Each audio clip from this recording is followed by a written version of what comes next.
자, 이제 현대시 파이널 정리 들어가 보도록 하겠는데요. 여러분들 시험날이 점점 다가오고 있지 않습니까? 제가 하루 걸러 업로드하고 있는 이 마지막 영상들을 주의 깊게 정말 추적하는 마음으로 끝까지 잘 따라 하시고 시험 잘 볼 수 있어야 됩니다. 제가 엄선한 작품들이고 그 문제 풀이법들, 이제 보기 문제 같은 것도 제가 따로 언급을 좀 하겠습니다. 오늘 우리가 짧게나마 이렇게 살펴볼 작품은 파이널 교재 있죠? 여기에 55조 264의 노정기하고 사평역에서 곽재구 이 두 편을 살펴보겠는데, 이 곽재구의 사평역에서는 한번 출제된 작품입니다. 대신에 곽재구의 이 수특에 입의 수특에 귤동리 일박이라고 하는 이야기가 있는 시가 있어요. 그 작품을 제가 따로 이번 강의 끝나고 따로 업로드를 연속해서 시켜드리겠습니다. 오늘은 264의 노정기, 이거 간단하게 살펴보겠습니다. 일단은 현대시 출제의 대원칙은 짜임새가 있는 작품이죠. 당연히 뭔가 그 시적 완결성, 시 속에 이야기가 있어야 될 것이고, 또 1교시에 너무 비관적인 거, 죽음, 자살 이런 건 당연히 안 나오죠. 제 1위는 역시 성찰입니다. 자기 삶을 돌아보는 내용이죠. 이 작품들의 이제 가장 출제로 1위로 꼽는 이유는 당연히 교육적인 용도고 또 예술적인 짜임새죠.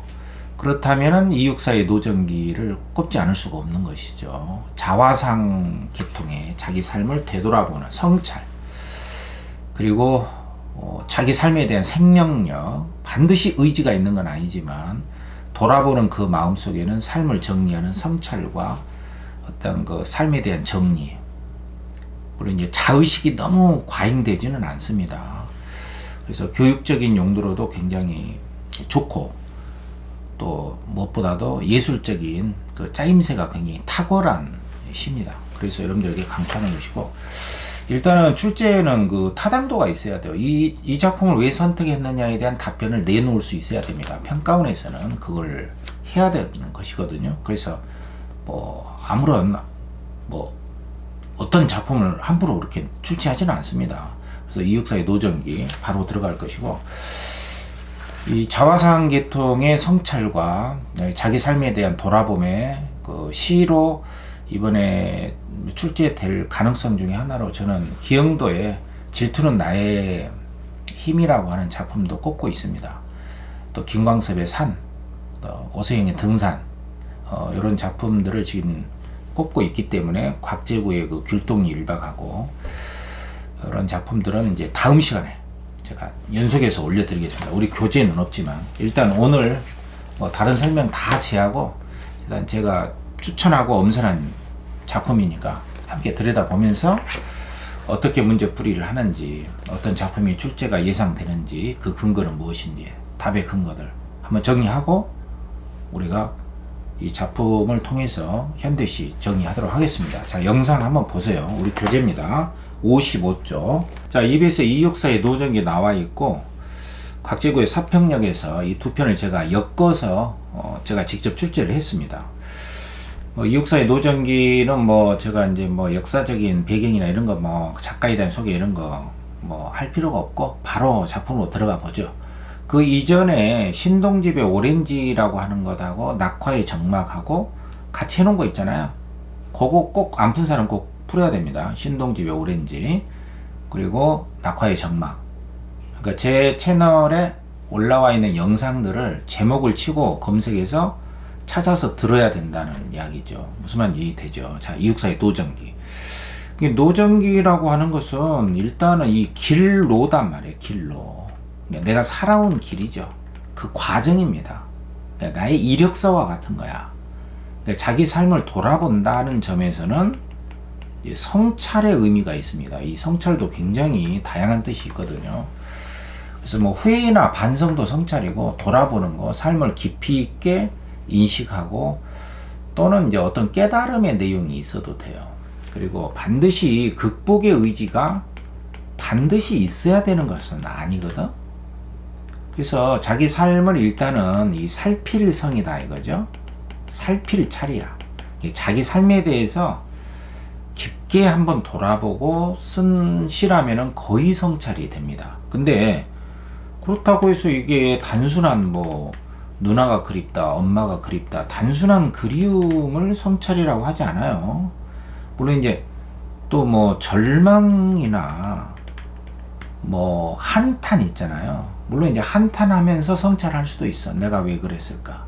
그렇지만 단순한 절망, 단순한 그리움, 뭐 과거에 대한 뭐 추억 속에서 성찰을 할 수도 있지만 단순한 추억이나 그리움 이런 것은 성찰이 아닙니다.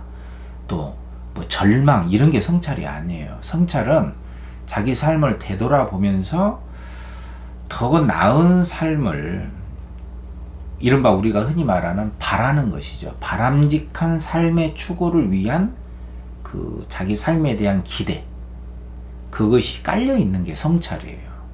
그러니까 비관, 절망, 자살 이걸 성찰이라고 할 수가 없고 단순히 할머니가 보고 싶다 이런 거 성찰이 아니단 말이야.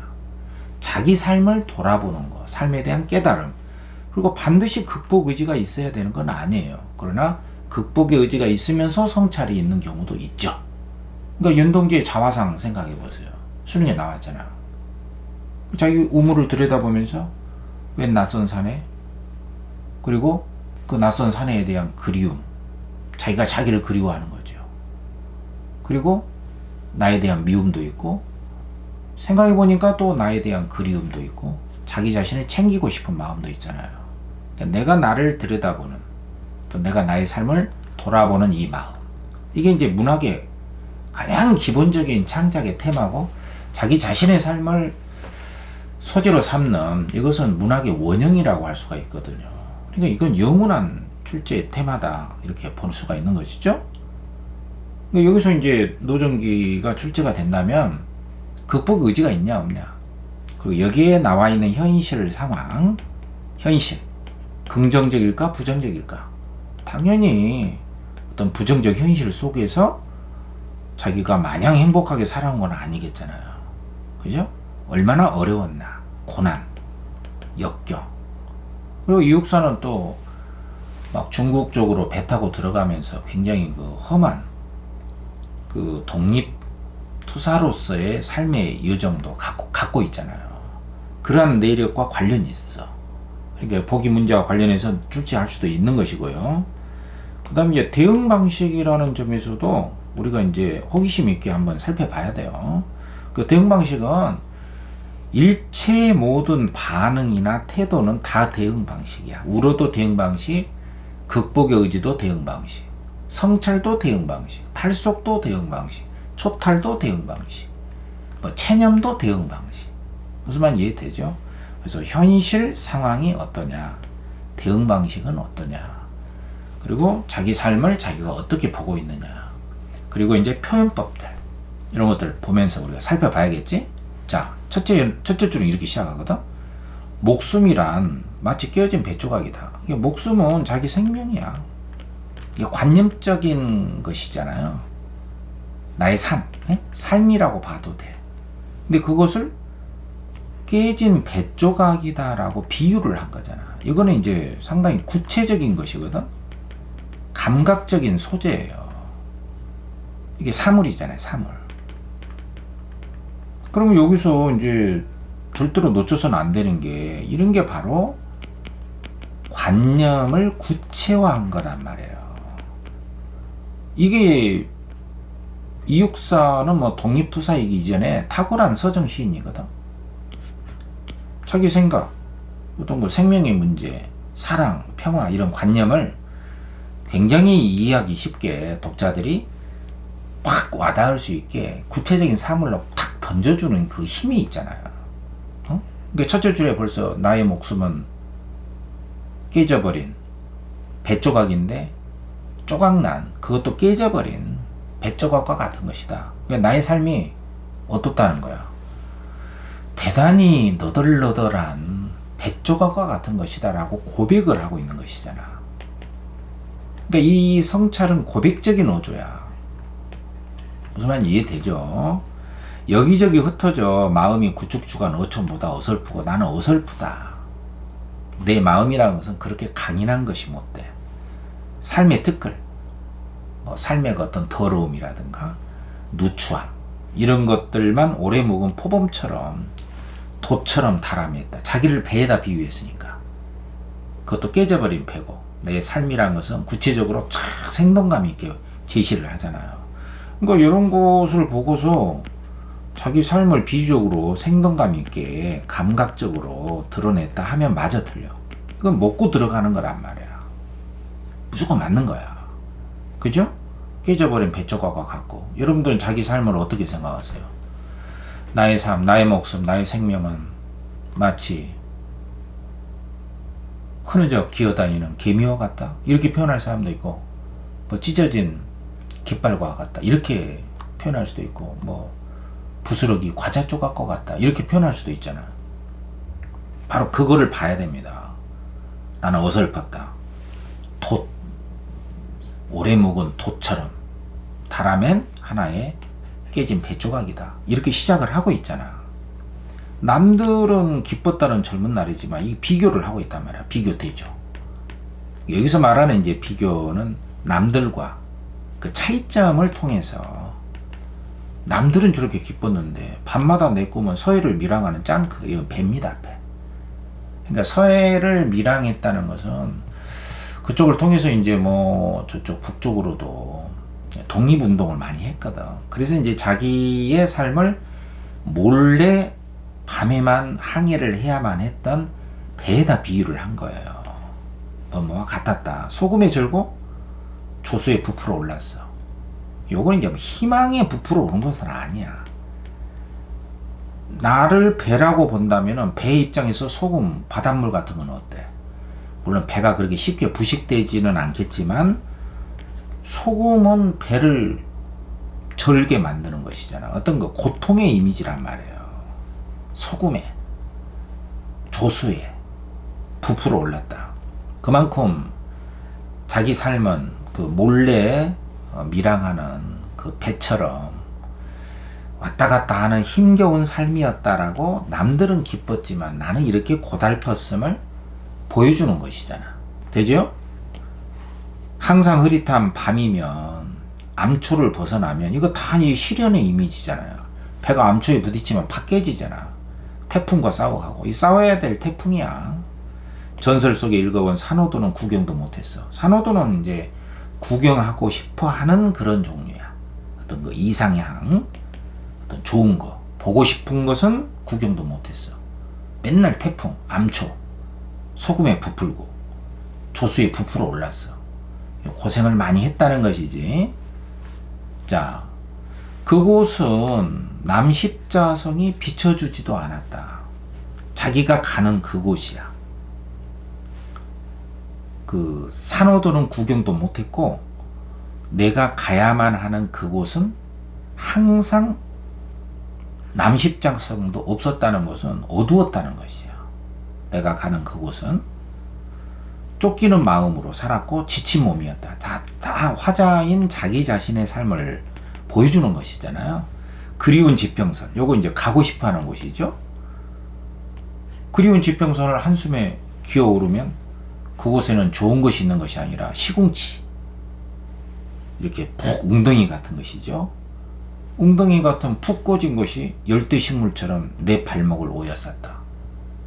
예상치 않은 어떤 함정이 있는 거야. 예상치 않은 어떤 함정, 고난이 항상 내 곁을 떠나지 않았다는 것이잖아.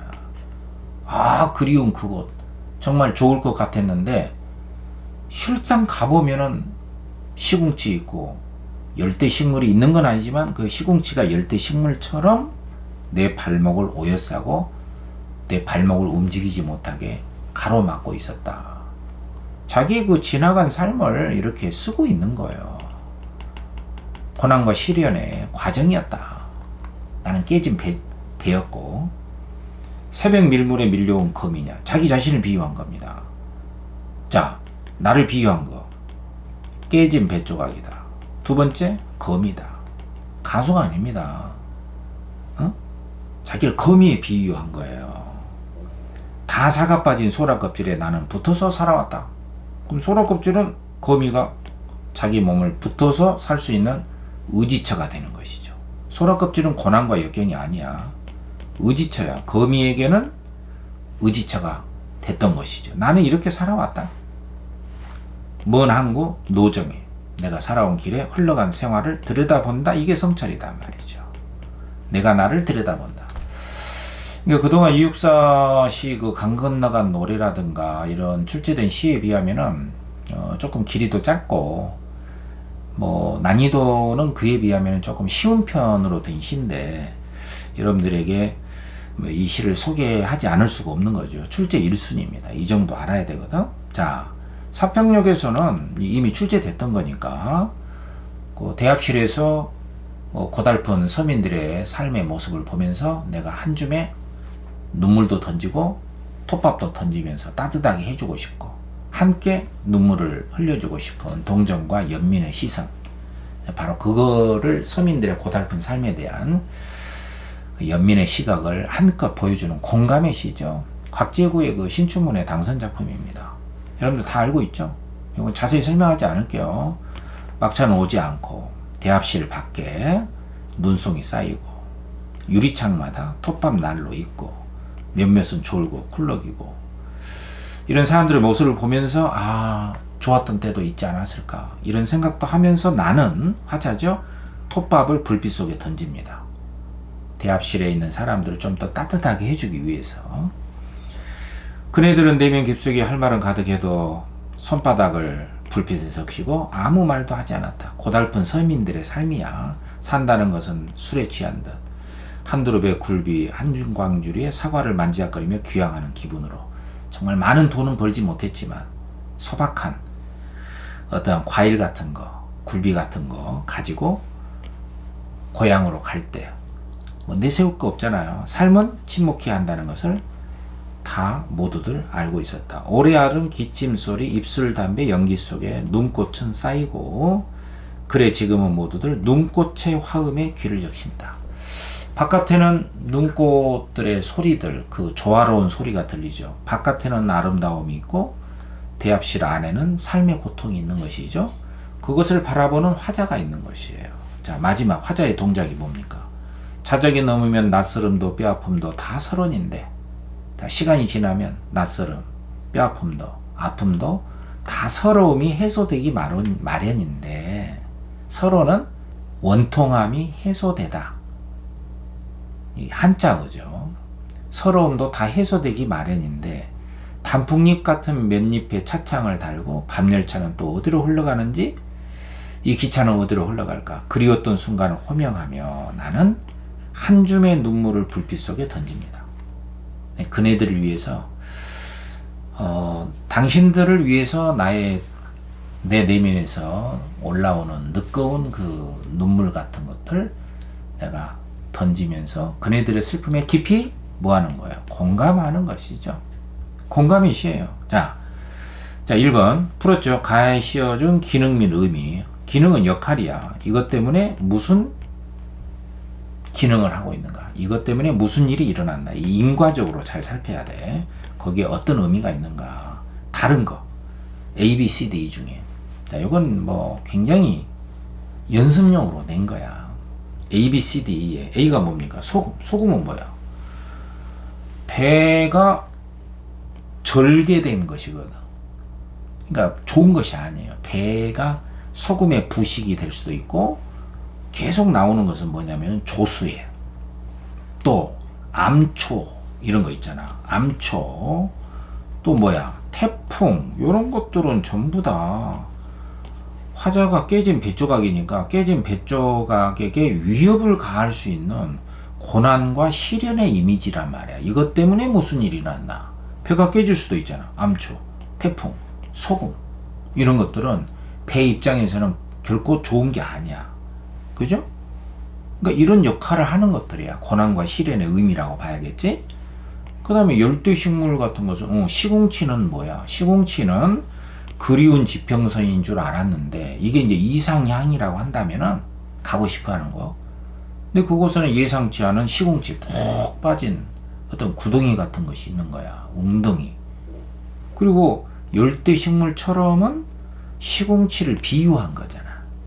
이것도 다 고난과 시련의 의미거든. 요건 니을이구나. A, B, C, D. 그 다음에 A, B, C, D, E. E는 뭐냐? 소라껍질. 소라껍질은 거미인 화자의 입장에서 보면은 내가 붙어서 살아올 수 있는 뭐야? 여기 써놨잖아. 삶의 의지처다. 그러니까 기능 및 역할과 관련해서 다른 것은 뭐냐? 그것은 바로 의지처는 소라껍질밖에 없어서 나머지는 다 고난과 시련이잖아. 그래서 답이 5번이 되고, 이해되죠? 그 다음에 화자와 동일시될 수 없는 단어는 뭐냐? 화자와 동일시될 수 없는 것은 뭐냐면은, 기억은 자기 자신을 깨진 뱃조각이라고 비유를 했잖아. 화자죠? 짱크와 같다, 니은. 이거 다 배입니다. 화자를 비유한 거잖아. 그 다음에 디귿은 지친 몸. 이게 화자 아닙니까? 다 화자야. 그 다음에 열대식물처럼은 시궁치를 비유한 거니까 이거는 화자가 아니잖아. 이렇게 내적인 문맥과 논리력을 묻는 거예요. 뭐 시적 상상력을 묻는 게 아니거든. 거미냐? 이것도 화자잖아, 화자. 그래서 니을만 화자가 아니어서 4번이 틀려서 답이다. 자, 3번은 뱃조각, 자기를 깨진 뱃조각에다 비유했잖아. 그럼 이거 화자의 삶이에요. 화자의 삶입니다. 부서져 버린 화자의 삶 그 자체라고. 그럼 이 뱃조각을 대하는 화자의 태도는 뭘까? 그만큼 고달팠다는 거 아닙니까? 그걸로 감상을 해라. 적절한 건 뭐냐? 답이 몇 번이에요? 1번부터 보면 뱃조각은 자유로운 삶의 행로? 기쁜 젊은 날 아니었다니까. 남들은 기뻤죠. 자유로운 삶의 행로도 이것도 마땅치 않죠. 그렇게 자유롭지 않았어요. 사회를 밀항해야 됐고 또 그렇게 자유롭지 않았어. 그리고 지평선에 가보면은 예상치 않은 시궁치가 내 발목을 막 오해쌌대잖아. 열대식물처럼. 자유와 평화가 아닙니다. 2번은 뱃조각은 기뻤다는 남들의 삶과 비교해 볼 때 태풍과 싸워갔던 자신의 삶에 만족감 아니잖아. 굉장히 힘들었잖아. 그 다음에 뱃조각은 3번 소금에 절고 조수에 부풀어 올랐던 젊은 날에 희망 아니잖아. 희망 아닙니다. 안 돼. 4번 뱃조각은 오래 묵은 포범과 함께 독과 함께 쫓겨 다녀야 했던 화자의 고달픈 삶이다. 이거 괜찮네. 고달픈 삶을 비유한 거잖아요. 배 중에서도 깨졌다니까. 나는 깨진 인생이야. 5번 뱃조각은 그리운 지평선에 갈 수 있는 도구로서 이걸로 그리운 지평선에 갔다고? 이걸로 갔다는 것은 안 나와 있어요. 그냥 그리운 지평선에 오르면 한숨에 기어 오르면 그랬어. 근데 그거를 뭐 배로써 갈 수 있다. 그거는 확인될 수 없습니다. 더 심각한 건 뭐야? 화자의 생활을 들여다볼 수 있는 소재다. 근데 이 뱃조각을 통해서 화자의 생활을 들여다볼 수 있는 게 아니라 자기의 삶을 깨진 뱃조각에다가 비유를 한 거죠. 그리고 그 비유하면서 자기의 고달픈 삶을 회상하면서 그렇게 내가 살아왔구나 하고 이렇게 마지막에 먼 항구의 노정에 흘러간 생활을 그냥 화자가 스스로 들여다보는 것이죠. 자기가 스스로 돌아다보는 것이지 깨진 뱃조각을 통해서 자기의 삶을 돌아다보는 것은 아니잖아요. 무슨 말 이해되죠? 자기 삶을 그냥 비유한 거야. 나는 깨진 배다. 깨어진 뱃조각이다. 이렇게 비유한 것이지 그 뱃조각을 통해서 자기 삶을 돌아보는 그 돌아봄의 계기가 되는 건 아니단 말이야. 그 실제 뱃조각이 아니에요. 무슨 이야기인지 이해되죠? 이런 건 이제 난이도가 쉽게는 평가의식 문제라고 할 수가 있죠. 그 다음에 4번 보기를 참고 나를 감사. 자, 보기 문제인데 이거 따로 제가 보기 문제 풀이 조금 그 영상으로 독립해서 여러분들 마지막 보기 문제 풀이법으로 도움이 될 수 있게끔 제가 올려드리겠습니다. 이 보기는 한마디로 작품을 마음대로 해석하지 말라는 하나 이거 보기를 해석할 수 있는 기준과 조건이에요. 마음대로 해석할 수 있잖아. 뭐뭐 할 수 있겠군. 여기 보면은 뭐뭐 할 수 있겠어. 있겠어. 그럼 뭐뭐 할 수 있겠어. 하면은 뭐 문학이니까 다 뭐 해석할 수 있겠네. 그럼 문학에서는 뭐 답을 찾을 수가 없네. 문학이니까 상상할 수 있으니까 몸 할 수 있겠어. 너는 되고 나는 왜 안 돼? 그런 식으로 문제를 푸는 게 아니에요. 여기서 그래서 그렇게 해석할 수 있겠는 거 하고 허용할 수 없는 것을 딱 기준을 준 거죠. 그게 복이에요. 그러니까 복이는 그냥 눈으로 봐라 그런 복이가 아니거든. 그러니까 마음대로 해석할 수 있으니까 그렇게 마음대로 해석하지 말라라고 딱 제한을 준 거예요. 그러니까 여기 이제 중요한 정보가 나오거든요. 그러니까 있으나 마나한 복이 문제도 있고 이제 이 복이에서 굉장히 중요한 정보를 주는 것도 있어요. 조심해서 잘 봐야 돼요. 또 복이에 굉장히 그 폭넓게 해석할 수 있는 전혀 색다른 조건도 들어가 있는 경우가 있거든. 그런 경우에 여러분들이 좀 어려워합니다. 근데 이 문제는 이 중요한 정보가 하나 있거든. 이게 바로 내가 밑줄을 꺼놨는데 이 화자는 공감 어린 시선으로 바라본다. 이건 당연한 얘기고 이런 공감 어린 시선으로 불빛 눈등을 바라보며 고단한 삶을 견뎌내는 사람들의 속내를 주목한다. 그러니까 화자가 고달픈 사람들의 그 속마음을 주목한다는 거야. 근데 이 사람들이 누구냐면은 당연히 대합실에 있는 사람들이잖아. 근데 이 대합실에 있는 사람들이 누구냐면은 이 수식어를 잘 봐야 됩니다. 고단한 삶을 이겨내는 사람들이야. 그러니까 극복의 주체가 누구냐? 응? 극복의 주체. 극복의 의지를 보여주는 주체가 누구냐면 대합실에 있는 사람들이에요. 그 기침 콜록하는 사람들. 화자가 톱밥을 던져주면서 따뜻해지라고 눈물도 던져주고 톱밥도 던져주는 그 사람들이 극복의 주체야. 화자가 극복하는 게 아니에요. 화자는 그냥 눈물만 흘려주고 톱밥만 던져주는 사람이에요. 공감밖에 할 수가 없잖아. 이게 중요한 정보야. 그죠? 그래서 한 줌의 눈물은 화자가 던지는 눈물은 화자가 바치는 진심 어린 하나의 선물이다. 자, 요걸 가지고 쫙 맞냐 틀리냐를 벌이는 게임이죠. 논리적 정합성이라고 합니다. 이게 그러니까 제시문이 있잖아. 제시문이 있죠.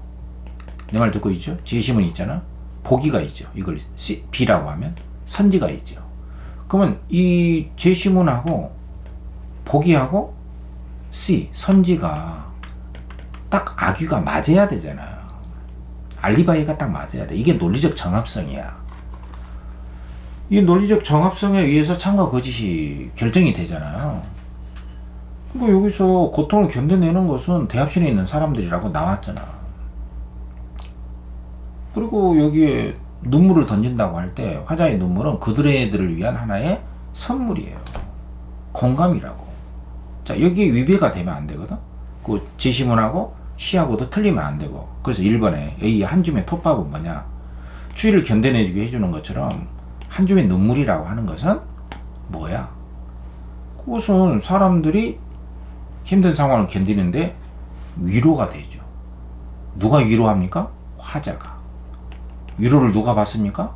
그 사람들이. 그러니까 맞죠.